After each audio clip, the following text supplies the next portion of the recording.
Tapi Mas Roy, aku tanya itu mereka tuh akses ke Jokowi kan Enggak, emang enggak. serius? Iya. Aku tahu caranya Jokowi.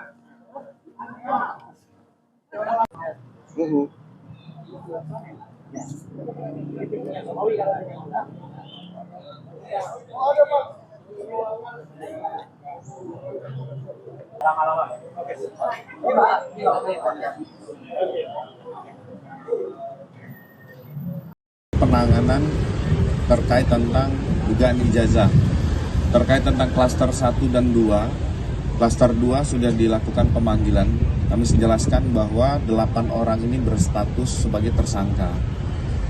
Jadi atas permintaan 3 orang pertama mengajukan untuk dilakukan gelar perkara khusus, sehingga penyidik saat ini berkoordinasi dengan Wasidik mempersiapkan waktu untuk melaksanakan gelar perkara khusus. Setelah gelar perkara khusus akan ditindaklanjuti pemeriksaan saksi ahli yang diajukan oleh 3 tersangka. Setelah itu baru tahap kepada 5 tersangka lainnya. Jadi ada tahapan-tahapan, ada yang kegiatan proses penyidikan ini yang didalami oleh penyidik. Kita beri ruang teman-teman penyidik untuk bisa melaksanakan fokus kepada gelar perkara khusus.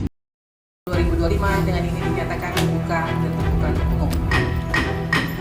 Komisi Informasi Pusat menggelar sidang pembacaan putusan sela soal sengketa informasi publik soal dokumen ijazah Presiden Joko Widodo terkait permohonan dokumen ijazah Jokowi kepada Polda Metro Jaya.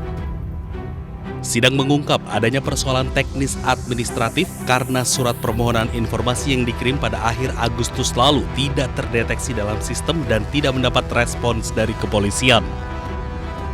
Akibat miskomunikasi dan sistem yang belum optimal, pemohon membawa perkara ini ke Komisi Informasi Pusat sebagai upaya mendapatkan kepastian.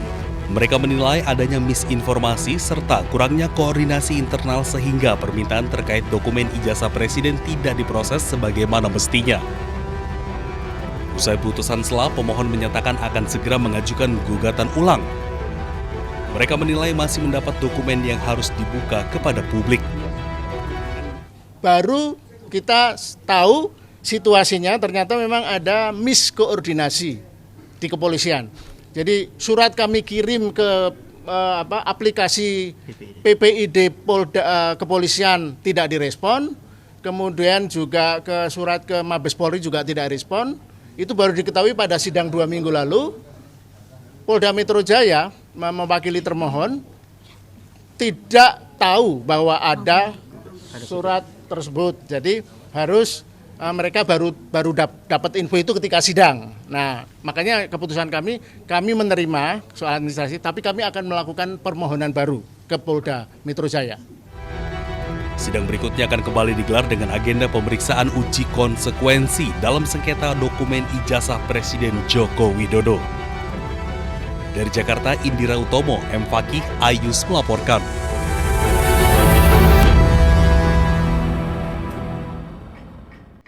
Mirai sekuritas. Nah, mungkin korban yang boleh nih, sini boleh nih coba ceritakan. Internal.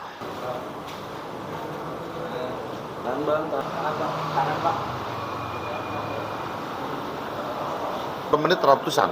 Dan ini tidak pernah dilakukan oleh klien kami. Harusnya pihak aplikasi dia server dia.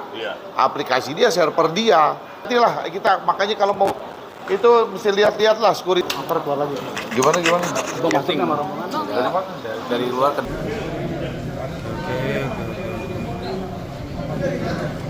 Nah, oke. Sini. Nah itu tuh. Jawabnya bulan Maret 2025. Jonathan, tahun berapa kejadiannya? 2025. Tahun 2025, bagaimana? Tanggal 10 September. Klien kami itu menaruh uangnya akan bentuk saham di sekuritas Mirai. Kemudian pada tanggal 6 Oktober 2025 jam 19.34 waktu Indonesia Barat, klien kami mendapatkan email notifikasi threat confirmation pada email yang terdaftar untuk membuka akun di aplikasinya mereka, Neo Hots, ya kan? Yang dimana bahwa klien kami tidak pernah melakukan transaksi itu.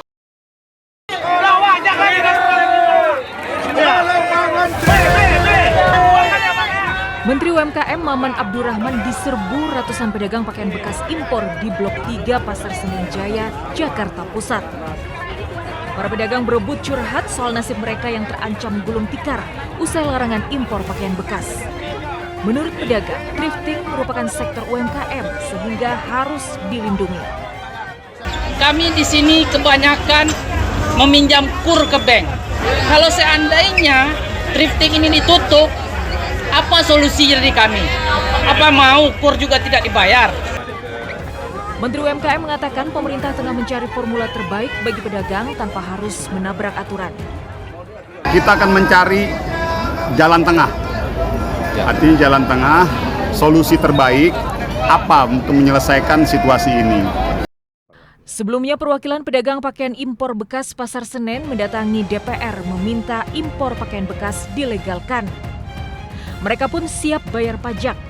Namun pemerintah bergeming. Menteri Keuangan Purbaya Yudisadewa menyatakan impor barang bekas tetap ilegal meski bayar pajak. Data Kementerian UMKM, impor baju bekas terus naik. Pada 2021 hanya 7 ton, 2022 12 ton, dan tahun 2024 melonjak jadi 3.600 ton. Sampai Agustus tahun ini, impor baju bekas mencapai 1.800 ton. Besarnya impor pakaian bekas dituding jadi biang kerok lesunya industri tekstil dalam negeri. Dari Jakarta, Rani Sanjaya, iNews melaporkan.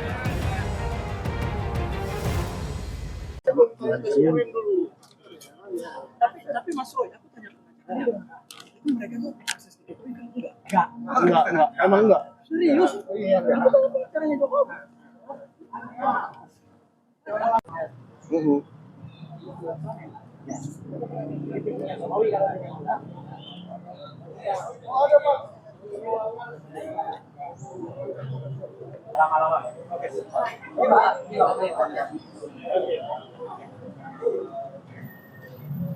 Penanganan terkait tentang dugaan ijazah, terkait tentang klaster 1 dan 2. Klaster 2 sudah dilakukan pemanggilan. Kami menjelaskan bahwa 8 orang ini berstatus sebagai tersangka. Jadi atas permintaan 3 orang pertama mengajukan untuk dilakukan gelar perkara khusus, sehingga penyidik saat ini berkoordinasi dengan Wasidik mempersiapkan waktu untuk melaksanakan gelar perkara khusus. Setelah gelar perkara khusus akan ditindaklanjuti pemeriksaan saksi ahli yang diajukan oleh 3 tersangka. Setelah itu baru tahap kepada 5 tersangka lainnya. Jadi ada tahapan-tahapan, ada yang kegiatan proses penyidikan ini yang didalami oleh penyidik. Kita beri ruang teman-teman penyidik untuk bisa melaksanakan fokus kepada gelar perkara khusus.